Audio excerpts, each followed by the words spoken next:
This week in our collective heads, wanna put an old rumor to bed.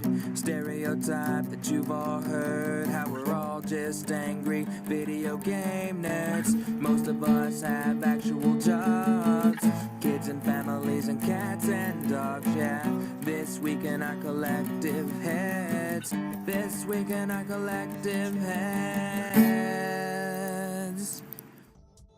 Welcome to This Week in Our Collective Heads. I'm Patrick. I'm joined by Kevin.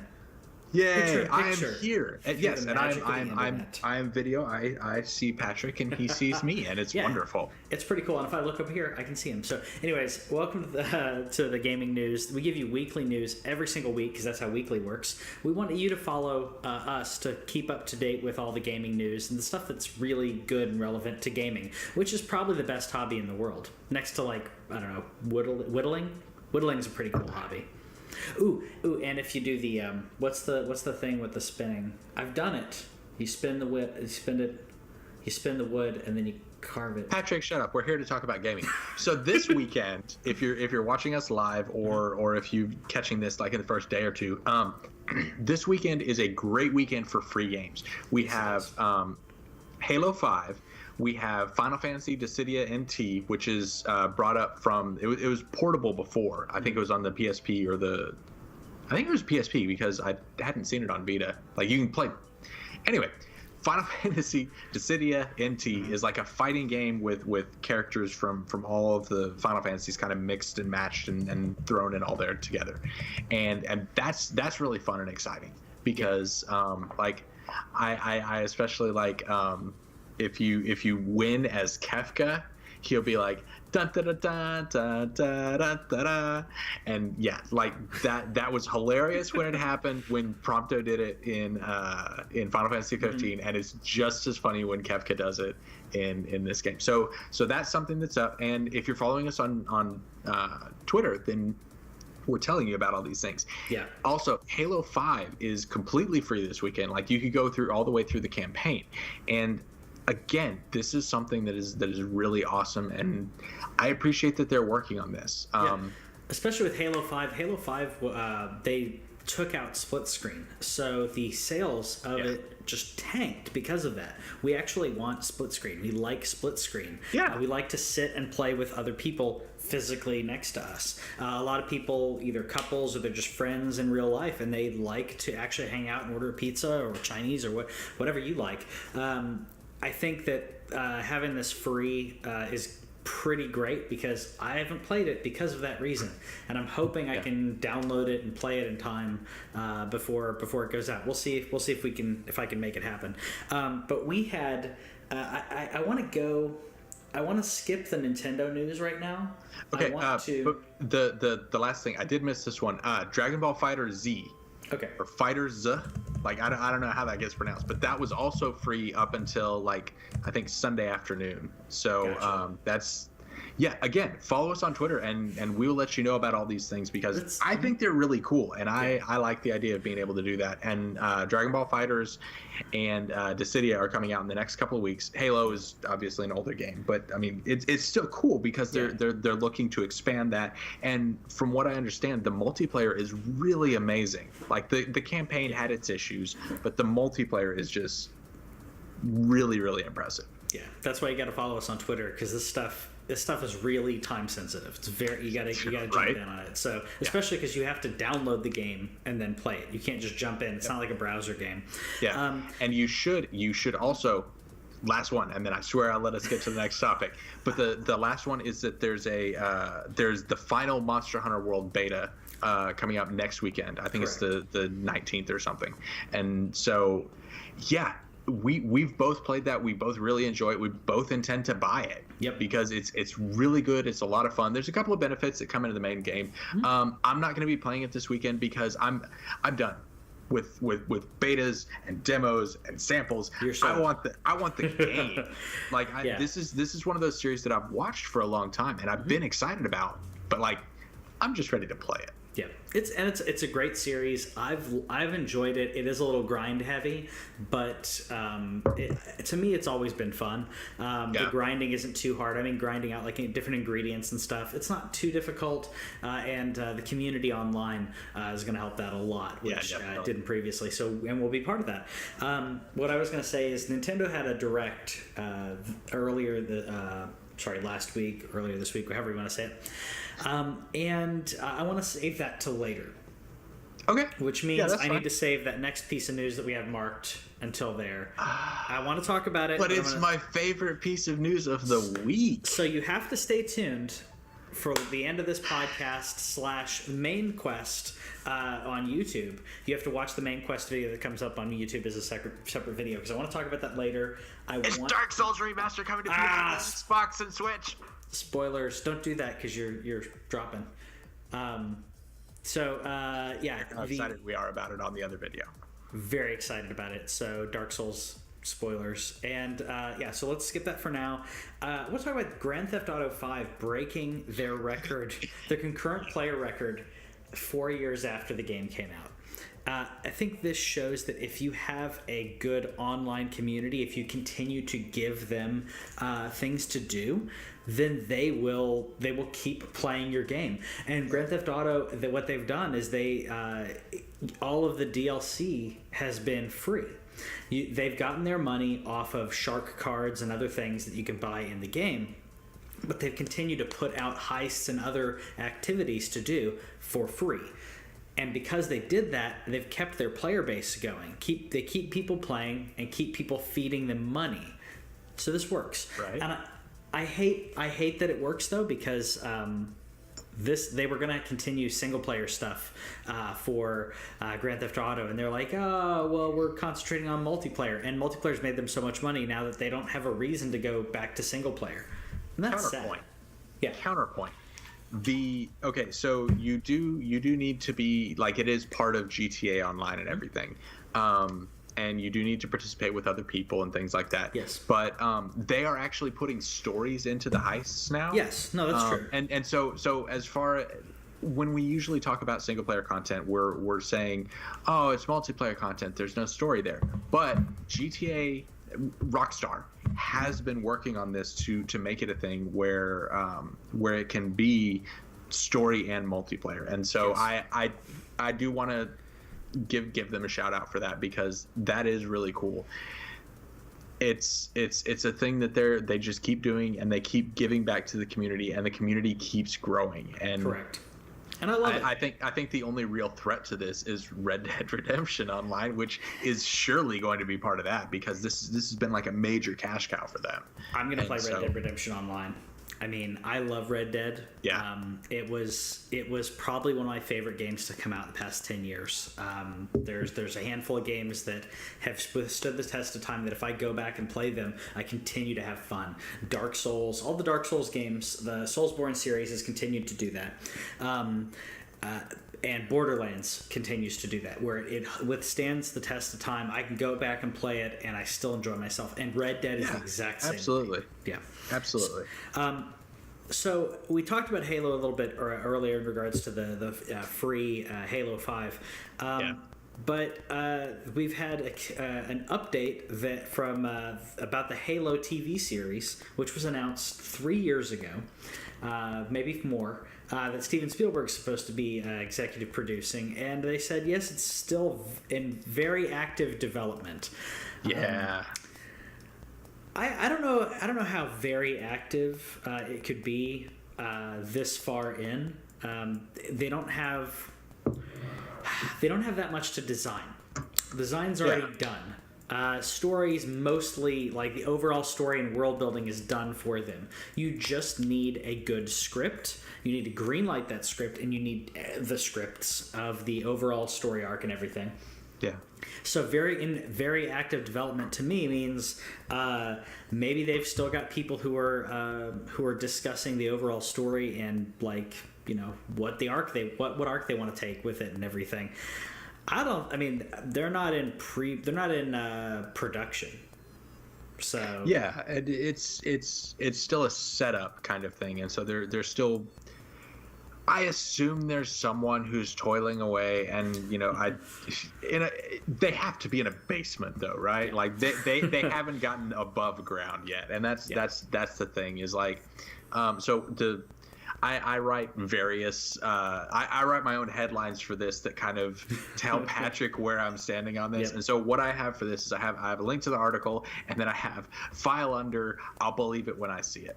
Because a Halo series sounds awesome, and Nightfall was okay, but it definitely suffered from the fact that it did have a very limited budget, and the CGI is not great, the effects aren't great, the story is okay, but if you've got Spielberg on something, the world is fleshed out. Yeah. They have this deep canon of lore.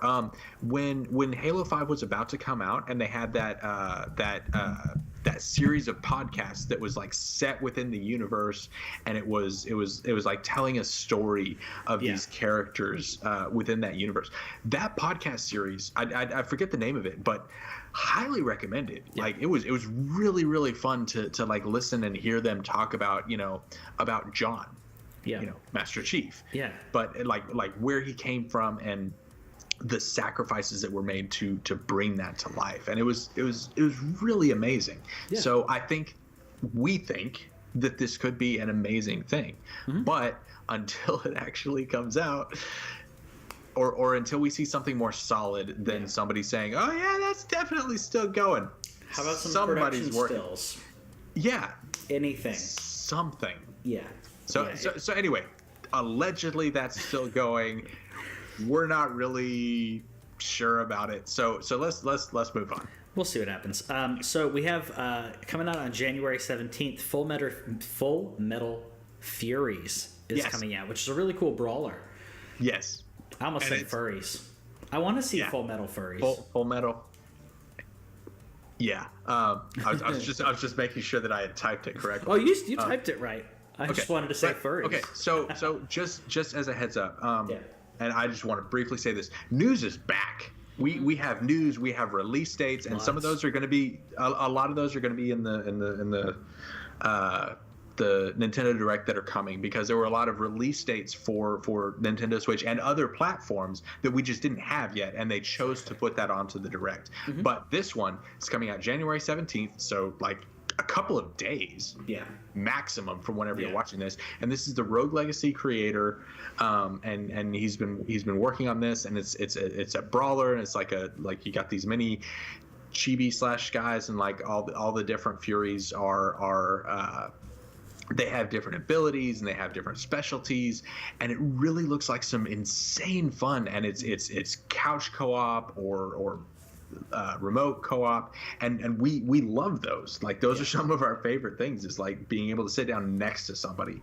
and just sit there and play that. So I don't know, maybe we'll do a let's play on these, because I'm 100% in for this, because it looks really awesome, really fun, and creative. I think the way that they've shown the different. I mean, I like the art style and everything, but to me, if you do something retro like that, you got to really sell me on it. And I think the different character abilities with the different Furies, I think sells it. Kind of like it's a hero brawler. Right, so the hero shooters like Paladins and Overwatch, where you pick your specific hero and they're very unique. This is like a hero brawler trademark, right there. I think it's fantastic. I'll probably check it out too. Yeah, I'm gonna pick it up, because Rogue Legacy. My policy, we talk a lot about like how and why we purchase games. We got Rogue Legacy. I don't even remember if I bought that, if I got it for free on Plus. I'm pretty sure it was on Plus at some point though, and I loved it, played the heck out of it, and it was a blast. And so I want to give back to the developers who gave me something that awesome. Exactly. And so I'm excited about this. Let's talk about something else that developers have given us that's awesome. If you're one of this small subset of people that really loves VR gaming, because HTC announced the Vive Pro, which I have a PlayStation VR. I hardly use it. I've used it a handful of times. I'm gonna jump in. I'm gonna jump in and play the Batman VR and some others that I picked up because I thought I need to give this thing a fair shot. I played some demos which were okay. Some of them are very tech demo-y. Like there's one Headmaster I think I told you about where you're doing you're playing soccer and you're heading balls. Yeah, you told me about that. And I'm like, oh, this is cool. And I played through the tutorial, right? I played through the tutorial demo / whatever you want to call it of the game, and it's like, hey, unlock the full game. It's $15 or $20 or whatever. Yeah. And I thought, no, like I just experienced exactly what that is. All I'm going to do if I unlock the full version is different goals. Not literally goals, but but kind of literally goals. Well, you hit them. You want to hit targets. So the ball comes at you. You head the ball and you get it to hit a target. Yeah. I got what I needed out of the demo, and there are a lot of them that's how I feel about them. But there are some that I think are really cool and really interactive. Does it need an Ultra HD version of Vive? Have you played the werewolf one? No, what is that one? Okay, the werewolf one. Do you remember when we were playing Secret Hitler? Yeah.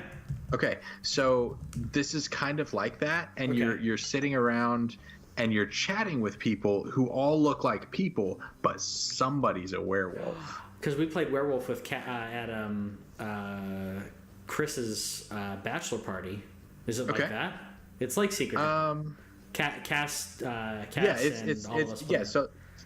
So like you're sitting around and you're just kind of chatting and you're all huddled around a campfire. It looks really fun and really entertaining. And so that's one of the ones that I've heard recommended by a pretty Werewolves Within, I think. Yep. Yeah. So I just taking a look at the store real quick just to tell you how much it costs, because some of these, like, it's $30. Yeah. So for $30, I mean, I don't know if it's worth it. Like Jackbox, like, totally had me sold because it's so many different games, and I'm like, yeah, $15 or what is it? I got most of my Jackbox games on sale, but even at $25, if you're gonna play, it's like $5 a game, and most of them are pretty good. And a lot of them you can play online with other people, and the delay isn't too bad. Which a handful of my friends.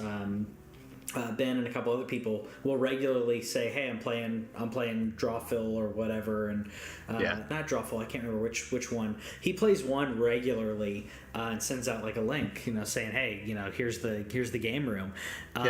It's fantastic if you're not watching, if you just play it and you're not watching the stream, the delay isn't too bad. For $30, I don't know if I'm gonna have to watch some people play this to see if I'd be sold on it, because I like Werewolf, I like the Secret Hitler kind of thing, which is probably one of my favorite games to play recently. Was Secret Hitler. I was explaining that we were going around Disney World. Disney World's like 20 minutes away from us, and they have buses that bus you around. So if you go somewhere, you can like bus over to another place and go back to your car later. And I was explaining Secret Hitler on the bus, and I think someone just like caught part of the conversation, because I'm like, and someone's a fascist, and you don't, like, all the fascists are working together. So and like, I think that they overheard part of the description, and then they moved seats. Yep. So that's fun though. Anyways, let's go on to some more news. So Xbox and Microsoft have announced some new patches in regards to Xbox, which I love how they keep updating different things. And the two notable things here are it'll show you which achievements you're closest to hitting, which is really cool, because if you want to hit if you really care about your gamer score, you can check that and see, what am I really close to doing right now? What can I make happen? And the other one is you can do a do not disturb mode and be a hermit, which I think is great, because when I'm playing on Xbox, I'm not playing with other people. I'm playing Dark Souls. I'm watching YouTube. There's a lot of different things that I'll be doing on there. And if someone sends me an invite while I'm, sends me a party invite or something while I'm watching Netflix, it's like you just interrupted me. I will say, yeah, exactly. The person who does it the most is my nephew Braden. Hi, Braden. Which, I think he's used to, oh, you just got an invitation, jump on and play. Yeah. And a lot of times I'm like, well, I can't play right now, and I've got YouTube going on in the background while I'm cooking or something. So So I think having the Do Not Disturb on there is great. I'm gonna just probably turn it on for the most part, except for certain times when I plan on playing with people. I think that's a great option to have, because sometimes you want to be online without other people seeing you. Sony has the ability to do this. Yeah. Right. So. Get caught up with that at least. So later this year, we got something coming to Switch. Now I didn't put this in the Nintendo. Well, actually, before we get off Microsoft, there's also a career mode. I've heard this from enough sources. I'm willing to go ahead and put it forward as news. Okay. But basically, it's like a career mode, and it's kind of like the achievement system is going to be tied into a new thing where you earn points and you kind of level up. Which, for me, one of the things that I prefer about the PlayStation trophy system over the gamer score is like, that's just a number that keeps going up. And it's just a real quick, what do you have? Well, I've got 20,000 whatever it is. Yeah. But like I like the number. It's like, yeah, I'm level 15. What you got? Come at me, bro. And so what they're again, this is rumor, but I feel confident going ahead and saying it. I think it'll be announced within the next couple of weeks. And so it's going to be a thing where you get loot boxes, which are two things that make loot boxes okay in my mind, and I'm interested in hearing your thoughts on this. One, they're completely free, like you can't buy them. It's just a thing that shows up. And two, they're completely cosmetic. And so like as you build that, and I think that this update with the tracking your achievements, that's really cool, and I think that will contribute to and tie in well with the idea of being able to be like, yeah, I'm leveling up and my avatar is doing things. The avatar was a lot more prominent on the 360. Like it's actually kind of hard to find on the Xbox One sometimes. But yeah, so like you could get all these different things, and like if you feel like shuffling things in and out, then you could do that and you could get more stuff. And so I like that idea of being able, and again, those two things, free and cosmetic. Yeah. That's how I want my loot boxes. I agree. I completely agree with that. I agree with you on the loot boxes part. And I agree with you on the gamer score part but at the same time, if you're doing the easy achievements, I don't think it matters that much. So my gamer score, I'm not saying this to brag because you can laugh at me when you hear it. It's 16,509. So people who are chasing gamer scores, that's not that great, but it's sizable, but it's not amazing. Most of those points were caught in like the first quarter of the game. I mean, I do not complete games very often, so a lot of these, like the Deadpool one, I think 200 or 500 of that was Deadpool in the first 10 minutes of the game. Yeah, it's like achievement. Yeah.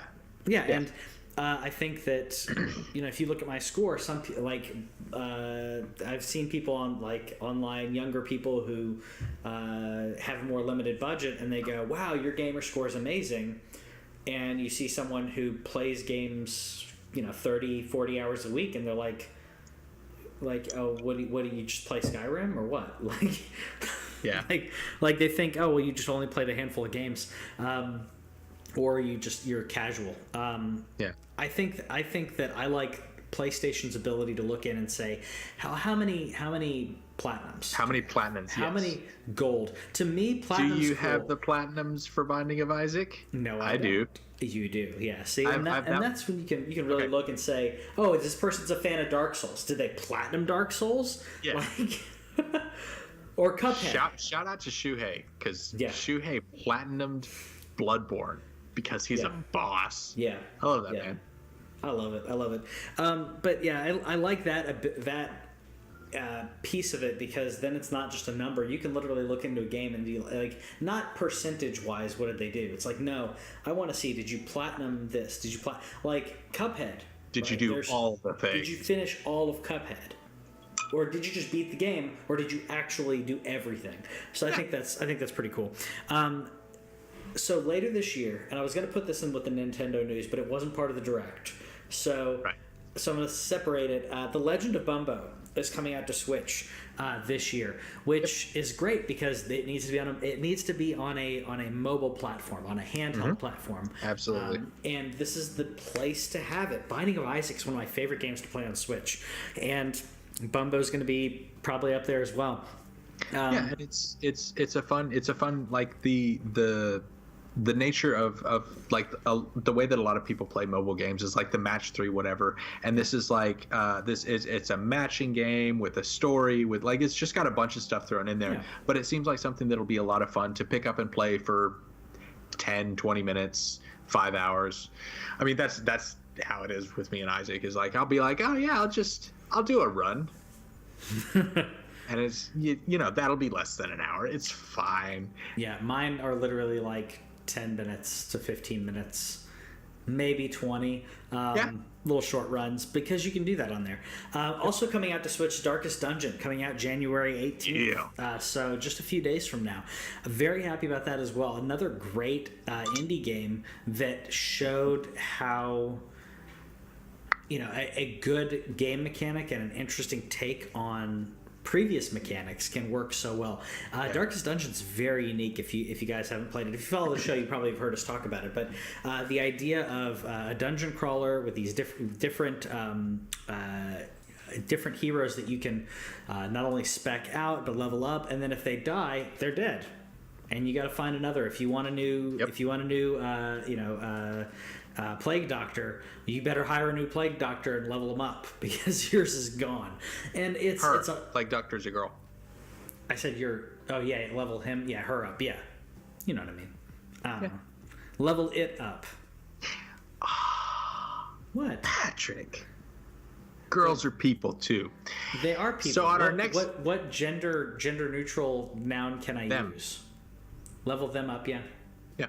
But if it's them works. Yeah, I was just thinking. Them is in my experience, them is the preferred pronoun for most non-binaries. Yeah, and let us know in the comments if there's another one you prefer, because I'm always trying. We are always trying to educate ourselves on this, on anything, and so I love learning. Yeah, and it's all about respect. Like, I think them is the best one. I was using it because it's an NPC in a game. Yeah, it's I would not refer to a person as it.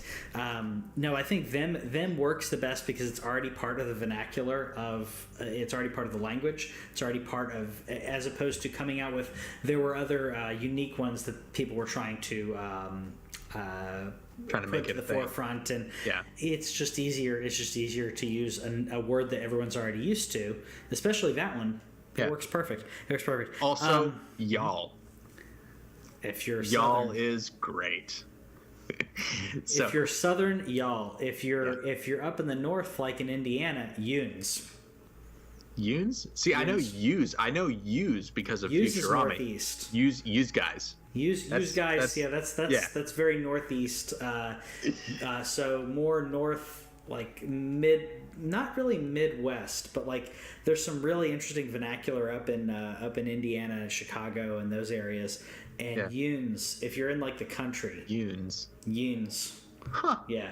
Yeah, it's so there you go. Yeah, there you go. So, in addition to that news, we got a little tease from Sky, which is the game coming out from the makers of Journey, which it looks so much like Journey that I'm gonna buy it. I mean, it's an easy buy for me. Yeah, and they've said that they're gonna have they're like, okay, so there's gonna be news and we want people to help us out with this, so sign up for the newsletter. So I've signed up for the newsletter, and we'll see what happens there. We'll keep you updated, but sign up for the newsletter as well if you're excited about that. This is one of the few companies that if they announce something, I'm immediately eager to check it out and buy it. There's only a handful of companies that are like that, and that's one of them. From is probably the top one for you. I know Drinkbox is as well. But to me, from Drinkbox is good. Bethesda, because of the way they push, they're pushing open world and how much can be done in them. And I know you don't like it. I love it. Did you buy Prey? No, I didn't buy Prey because I played Prey. Because I played Prey. Wait, the demo and stuff? Yeah. And I didn't buy it because I was like, I can wait on this. Okay, but Doom, fine. I couldn't wait on. Prey, I was like, I can wait. Doom is, yeah. I'm not saying Prey is bad. I was like, this is not my cup of tea right now. I may play it later on. It was unique, but it was pretty difficult from what I was playing of it, and it was. Which works, but it wasn't really what I was digging at the moment. But yeah, I'll pick up Prey at some point. Okay. But I picked up Doom. I mean, I'm not saying that I instant buy every Bethesda game. And I'm not a Bethesda fan. But Bethesda is also like they are a publisher, and so like there's different studios, and so like From is a single studio that puts out games, and like they have as far as we can tell, they have different teams now. So they have like, you know, if you watched our predictions video, they have their Tenchu team and their Bloodborne 2 team. Yeah.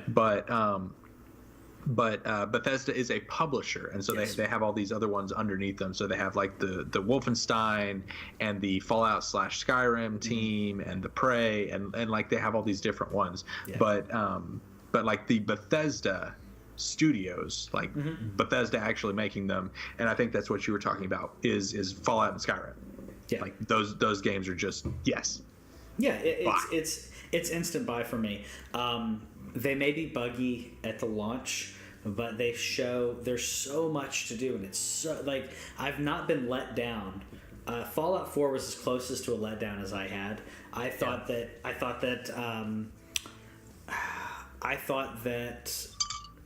to me it was not as good as New Vegas in regards to the storytelling.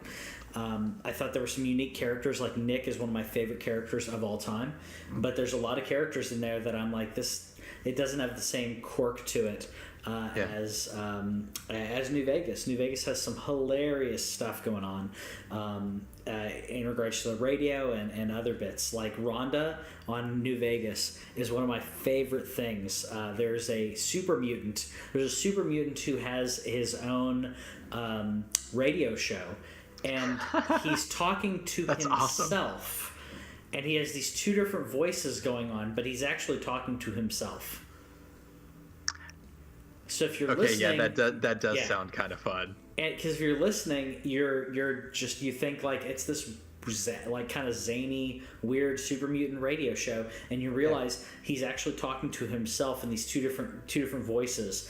And it's this comedic split personality situation, and there's a lot of funny things like that in New Vegas that I don't think I think that 3 didn't get the comedy as good as New Vegas, because there's a lot of dry comedy in Fallout 1 and 2, and 3 didn't have as much as New Vegas did, which is funny because New Vegas wasn't done by Bethesda proper.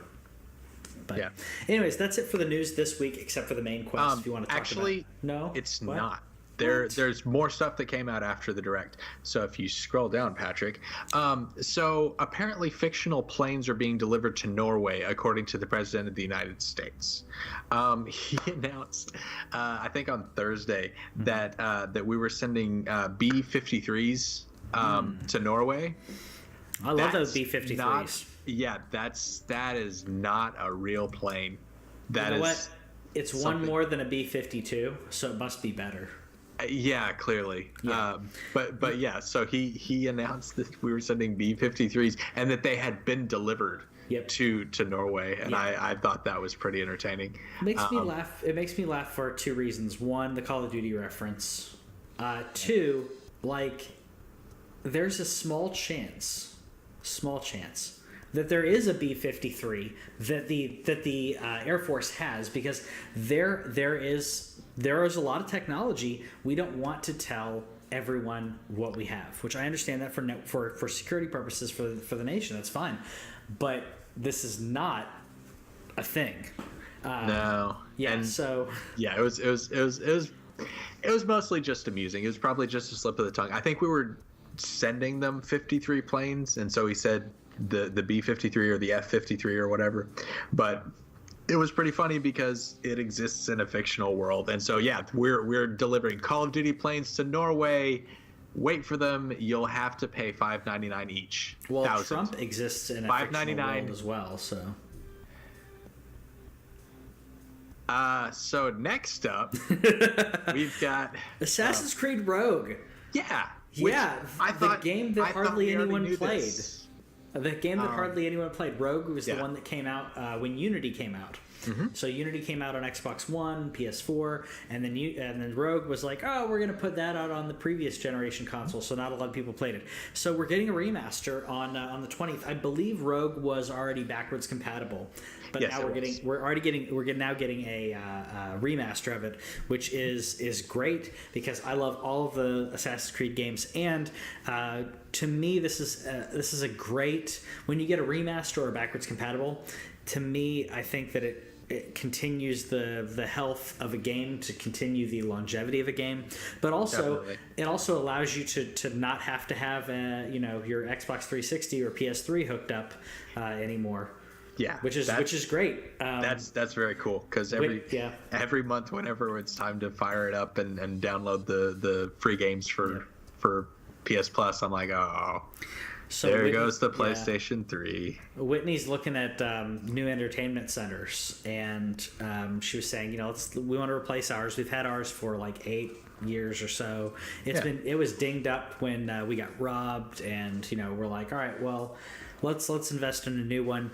And she wants an entertainment center, and she wants something separate that's going to keep all of our movies and games. So I've told her, okay, you need to make sure you have space in the entertainment center for all of these consoles.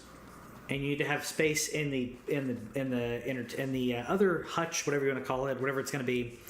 It's going to have space for all of our games and all of our movies, and then some. We need room for growth. Yeah. So she was, we were looking at that, going, okay, well, what about the PS3? Because the Wii U, I'm like, I don't really have to have it. So now we're looking like, okay, I guess we have to have the PS3 hooked up. I may hook it up in the office, just to save a little bit of room, because we have the Xbox One, we have the PS4, we have the Switch, and I'm like, I have to have all three of those hooked up in the living room. Yeah. The Switch, I think, can rest on the top of the entertainment center. I think it works best that way. Yeah, and like it doesn't take up a lot of space, and so it's just that one's a little bit easier because it's just kind of the dock area, and most of the time. Yeah. But then we also have a receiver, we have a power conditioner, so there's quite a few things to hook up. So so I'm glad because as much as I would love to have, one of my coworkers has in his home theater room, he has a closet that has a rack of equipment, so he can put all of his stuff in there, and he's just started playing a little bit of games, and his daughter's playing games. Yeah. He has space. And so I told him if it was mine, I would have all of my consoles racked. Every single console would be racked and ready. But one day we can live the dream. Exactly. So Destiny 2 outlined a bit of their future, including some new PvP, and I don't care. The main news about this is that they seem to be moving in the direction of potentially removing or drastically changing the Eververse, which was the money side of it and everything. So if Destiny 2 is something you're into, there's a lot of details there. Destiny is a big enough game that we do feel the need to let you know when big news is coming out, but because neither of us are particularly invested in that universe, we don't have all the details. I mean, it was something that could be its own pod. IGN has an entire podcast just for Destiny. Yeah, and I tried Destiny 2.